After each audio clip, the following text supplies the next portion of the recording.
stock horn. Tapos loud horn. Mga kasayan, yung nakaraan sa Aerox version 1, stock horn at saka yung loud horn. Magsasabay yung stock horn at saka yung loud horn pagka pinindot natin yung on-off switch. Gagamit tayo ng on-off switch katulad sa ginawa natin sa Aerox version 1. Kahit anong motor to po pwede. Ito siya kasayan, no? Umpisahan natin dito sa sa busina. Ang model natin XRM110. Dito natin siya ilalagay. Yung pinaka bracket ng busina. Ito siya,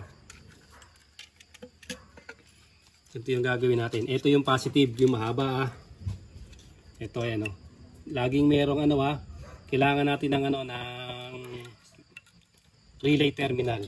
Tapos dito, ito yung yung real terminal tsaka I terminal. Dito siya pupunta. Pagdating diyan, tsaka natin siya ilalagay diyan. Ito na yung kanyang negative, naka-body ground na yung negative. Siguraduhin niyo lang na yung supply ng battery at supply ng ground parehas para malakas yung bibigay niya na busina. Ito na yung ating yung ground. Pupwesto muna natin. Mas matagal pa magpwesto kasayang kaysa mag-wiring. Pag naipwesto na natin to, mas madali na. Dito naman natin para hindi na kayo gagamit ng hindi na kayo gagamit ng bracket.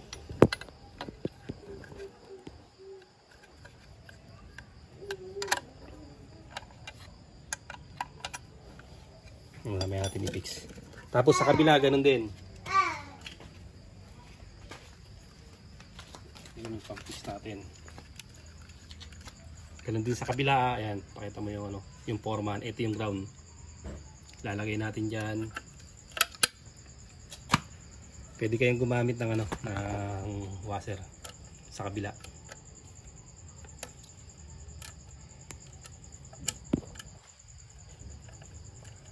Ito yung busina na in-unboxing natin. Okay naman siya, maganda rin naman siya tumunog.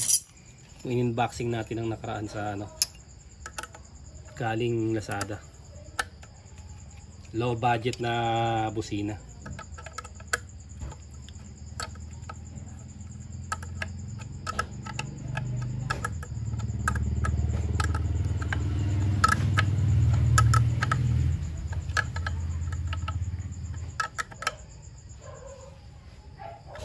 Kailangan paglagay natin ng pairings, hindi siya babangga.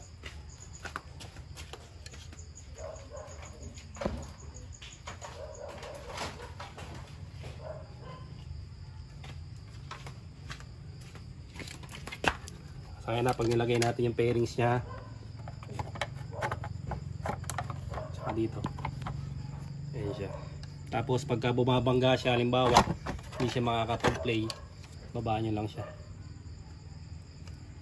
Kailangan hindi babangga yung pairings natin. Ganun din sa kabila.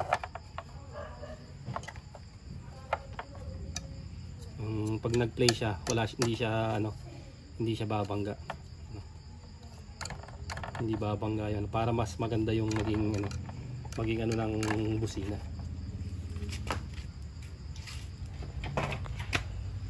Madali lang to kasayan. Kayang-kaya nyo ng i-DIY yan. Wala tong kabila, walang washer pala to.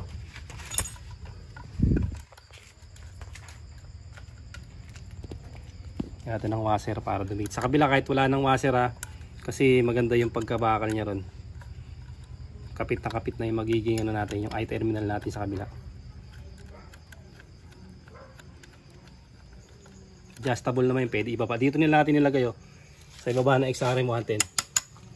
Sa may tornilyo 1, hindi naman siya babangga. Para hindi na kayo maglagay ng flat bar. Kung gusto niyo naman dito, kung hindi kayo gagamit ng stock horn dito, pwede niyo siyang i-remedyo. Kung loud horn lang ilalagay niyo. Kung gusto niyo siyang itago.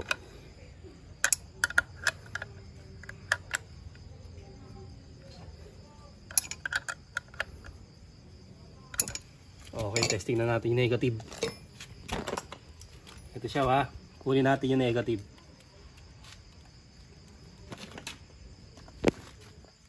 Yung negative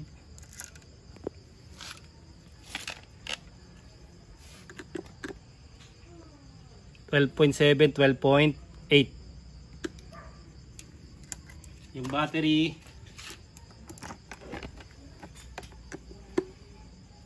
12.7, 12.8 din. Tapos yung kabila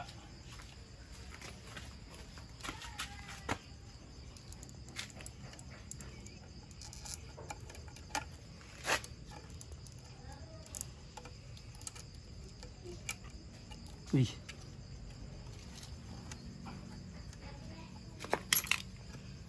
Pabot ng plies natin yan, medyo maluwag.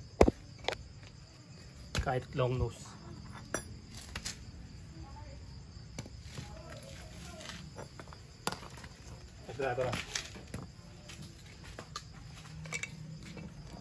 Pagka maluwag, dito lang, higpitan nyo lang konti. Konting ipit lang siya. Kailangan mahigpit para maganda yung ano niya, yung ground o yung positive, hindi yung mabubunot siya.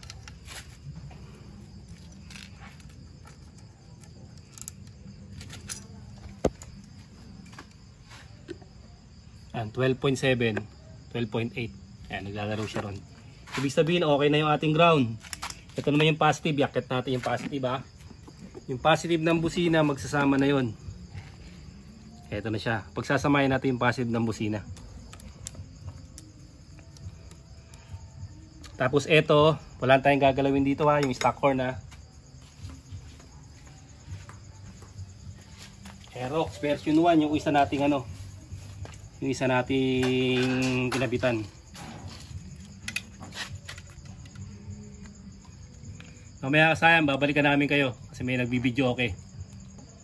Kaya kasayan, mahina naman daw, sabi ng taga-edit natin. Ito siya kasayan ha. Sa may ano, yung okay na yun natin, yung negative, pagsasamahin natin yung positive. Tapos, ito, pinalitan natin to ng malaking tornilyo ha. Kasi ang tornilyo niya maliit lang. Ito yung dati niyang tornilyo. Ayan siya ha. Kaya natin to pinalitan para yung relay, dito na natin siya ilalagay. Diyan na natin ilalagay yung ano, yung relay. Ito. Ayan siya kasaya na. Ngayon, yung negative ng relay, diyan na natin siya ilalagay. Dito na natin ilalagay yung negative ng ating relay. Ito. Yan muna natin ang washer para malakas yung ground. Ito na to ha, yung negative ng relay. Tapos itong number 30, may 15 ampere na fuse. Ito 15 ampere na fuse yung number 30. Ito siya. Dito natin lalagay. Ito yung ano natin, yung 30 natin, yung pinaka common ng ano, relay. Ito siya. Dito natin siya ilalagay. Number 30. Tapos yung 87, yung pinagsama natin na busina. Ito siya, yung 87 ha, yung sa pinagsama natin na busina. Ganito yung forma niya na. Ito na yung busina, yung positive ng busina ha. Kasi yung negative natin naka body ground na yan. Tulad ng mga style ng sasakyan, ng ibang busina ng sasakyan. Wala na silang ano, wala silang negative kasi nasa body ground na agad. Okay, ito siya. Tapos ito, papasok natin to dito. Tapos lagyan natin ng washer. Uy, malaki. Lagyan natin ng washer na yan ha. Tapos dito. Kaya dito double washer pwede. Ito yung negative.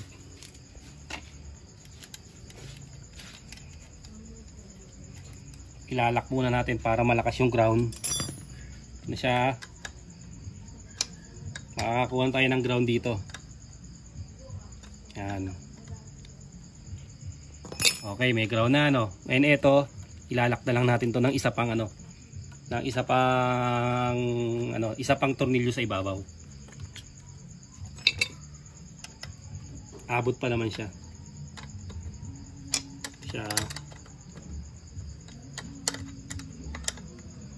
Yan na, dito natin siya ilalagay.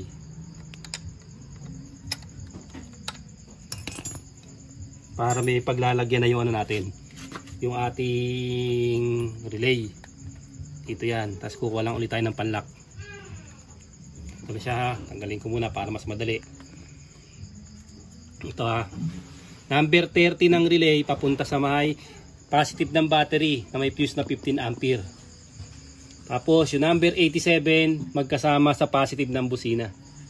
Ito siya yung positive ng busina. Ito kabilaan. Yung negative ng busina nakalagay na sa body ground na. Ito na yung dalawa. Okay na tayo doon. Tapos ang isa na lang nakalagay, ang isang wala na lang, number 86. Yung number 86 ilalagay natin sa trigger ng trigger ng busina. Ang trigger nito etong light green. Hindi na tayo lalayo, dito na natin siya ilalagay. Ito siya oh. Yung light green ng busina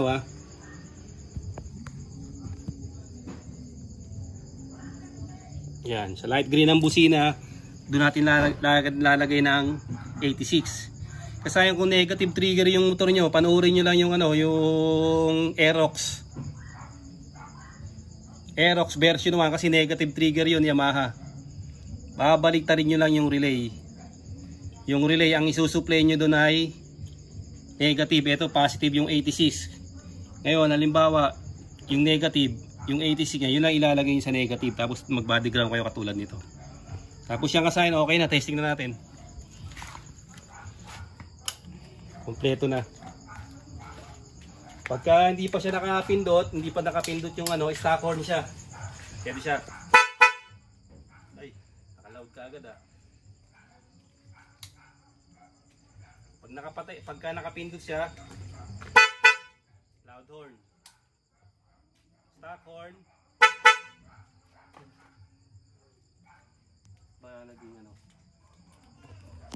Pareha siya nagkaroon ng contact loud horn, stock horn, nagsabay na agad siya. Ay.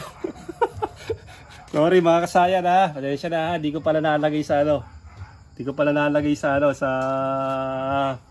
sa on off switch. Kaya pala nakarekta. Ito siya yung 86. Pasensya na mga kasayan, hindi natin nalagay. Ito, yung number 86. Ito siya, hindi pala natin nalagay sa switch. Kaya pala tataka ko ba't tumano kagad. Ito yung on off switch. Ito siya. Pag naka-off yan, stock horn. Pagka nakabukas yan, magsasabay yung loud horn tsaka yung stock horn.